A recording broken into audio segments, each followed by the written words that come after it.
Zip stitch பண்ணுறதுக்கு முன்னாடி first ஜிப்பில் நம்ம சென்டரில் கொஞ்சம் கொஞ்சம் ஒரு லைன் ட்ரா பண்ணிக்கலாம். எதுக்குன்னா நம்ம ஜிப்பை அட்டாச் பண்ணும்போது ஒன் சைடு அட்டாச் பண்ணிட்டு இன்னொரு சைடு நம்ம நேராக வைக்கிறதுக்காக தான் அந்த லைனு. அந்த லைன் ட்ரா பண்ணிவிட்டு நெக்ஸ்ட் நான் வந்து ஃபூட்டர் வந்து ஜிப்பு எந்த பக்கம் வைக்க போகிறோமோ, லெஃப்ட்னா லெஃப்ட் சைடு, ரைட்னா ரைட் சைடு வந்து ஃபூட்டரை சேஞ்ச் பண்ணோம். நான் வந்து 3மே இருக்கிற மாதிரி ஒரு ஃபூட்டர் தான் யூஸ் பண்ணியிருக்கேன். அந்த சைடு வச்சு நெருக்கமாக வச்சுட்டு இந்த ஜிப்பில் படாமல் கிளாத்தில் மட்டும் நம்ம மேலே ஒரு ஸ்டிச்சஸ் போட்டு எடுத்துக்கணும். ஜிப்பை அட்டாச் பண்ணும்போது ஜிப்பை நம்ம ஓப்பன் பண்ணி விட்டுட்டு அதுக்கப்புறமா அட்டாச் பண்ணணும்.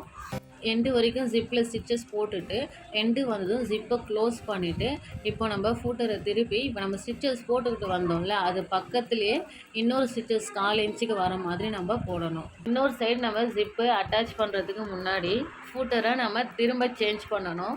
சேஞ்ச் பண்ணிவிட்டு அதுக்கப்புறமா தான் நம்ம இன்னொரு சைடு வச்சு நம்ம அட்டாச் பண்ணணும்.